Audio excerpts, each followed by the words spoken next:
আমরা ক্ষমতায় গেলে সুদ বন্ধ করে দেব, ঘুষ বন্ধ করে দেব, যৌতুক বন্ধ করে দেব, মাদক বন্ধ করে দেব।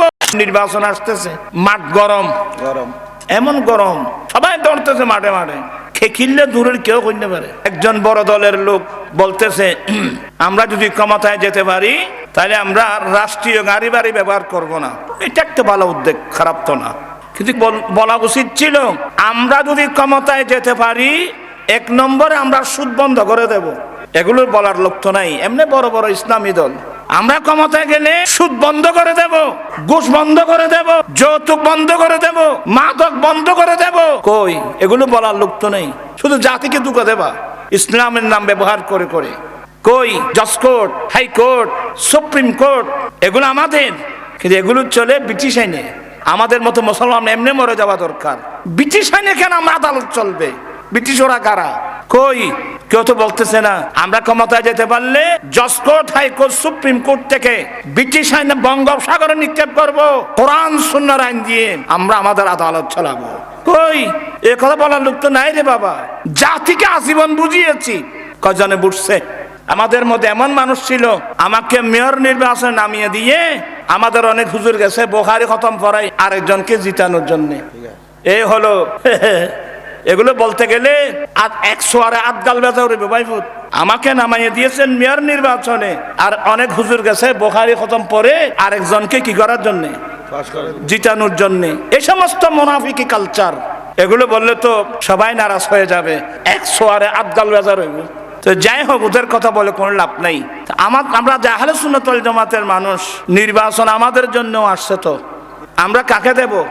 আমাদের সুন্নি জামাতের জন্য যারা রাত্রদিন পরিশ্রম করে যাচ্ছেন, ছোটবেলা থেকে যারা সুন্নি জামাতের জন্য কাজ করে যাচ্ছেন। আমি তো নাম ধরে বলছি, আমার ভাই শাহজাহান, শুধু শাহজাহান কথা না, সুন্নিয়তের প্রার্থী যেখানে যেখানে আছে, কেউ মোমবাতি নিয়ে, কেউ চেয়ার নিয়ে, কেউ একতারা নিয়ে, সুন্নিয়তের প্রতীক ঐক্য জোট থেকে যেখানে যেখানে যাচ্ছেন, আপনার অনেককে সমর্থন করবেন।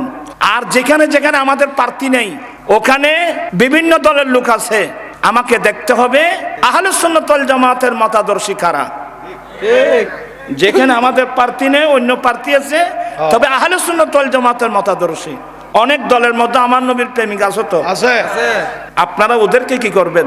সমর্থন করবেন। শেষ কথা, আগামী বাংলাদেশের পার্লামেন্ট হোক সুন্নি জামাতের পার্লামেন্ট, এটা জানাচ্ছি। হায়াত তো আমাদের প্রায় শেষ হয়ে গেছে ময়দানে। আল্লাহ পাক সবাইকে সুন্নিয়তের প্রার্থীগুলোকে সমর্থন করে সংসদে বেশি না একজন মানুষকে পাঠাতে পারলে সুন্নিদের জন্য, সুন্নিরা গদি নিয়ে কারাকারি করে না, সুন্নিরা গদির তালে নাই।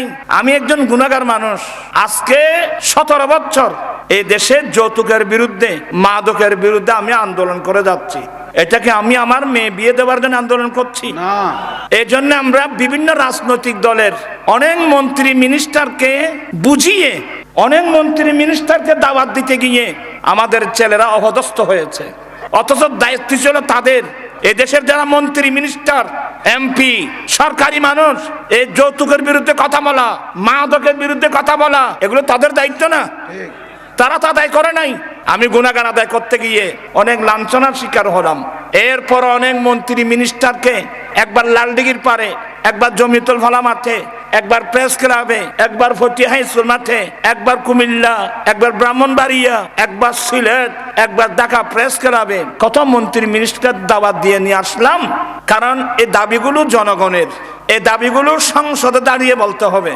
তা আমি তো সাংসদ না, আমি বলখালী থেকে মেয়র নির্বাচন করেছিলাম, জাতিকে বুঝাতে পারি নাই। এরপরে যারা সংসদ সদস্য, তাদেরকে প্রধান অতিথি করে করে আনলাম। কত সুন্দর বক্তব্য, লালদিঘির পারে, হাই স্কুল মাঠে, বিভিন্ন জায়গায়। কিন্তু এরা এখান থেকে যাওয়ার পর সংসদে দাঁড়িয়ে একটিবার এই গুনাহগার আন্দোলনের কথা বলে নাই। এদেরকে আমি আর বিশ্বাসও করি না। অতএব কমসে কম আমাদের একজন সুন্নি জামাতের প্রার্থী যদি আমরা সংসদে পৌঁছাতে পারতাম, তাহলে আমাদের কথা, মনের কথাগুলো সংসদে দাঁড়িয়ে সে বলতে পারত। ঠিক আমার এগুলা মাথায় রেখে কাজ করার অনুরোধ জানিয়ে আলী জিন্না করে এবারে সহযোগিতা করিবে। ই দেখেন যে মাদ্রাসা দিয়ে সবাই তার সহযোগিতা করবেন। আমার কথা দ্বারা মনে কষ্ট পেয়ে থাকলে মাফ করবেন। আল্লাহ পাক এই মাহফিলকে কবুল করুক। আল্লাহ এই মাদ্রাসাকে কবুল করুক।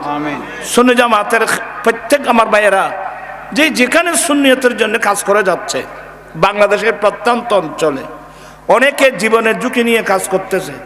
আল্লাহ সবার জান মাল ইজ্জত আবরুকে যেন আল্লাহ হেফাজত করেন। আজকে আমার পরে ইনশাআল্লাহ আমার ভাই উনি সমাপনী বক্তব্য রাখবেন এবং আমাদের জন্য দোয়া করবেন। সালামু আলাইকুম ওয়া রাহমাতুল্লাহি ওয়া বারাকাতুহু। দোয়াই বে করিব আজ আর কি তো হরদত দেন আমি অনেরে বুঝাই দিই।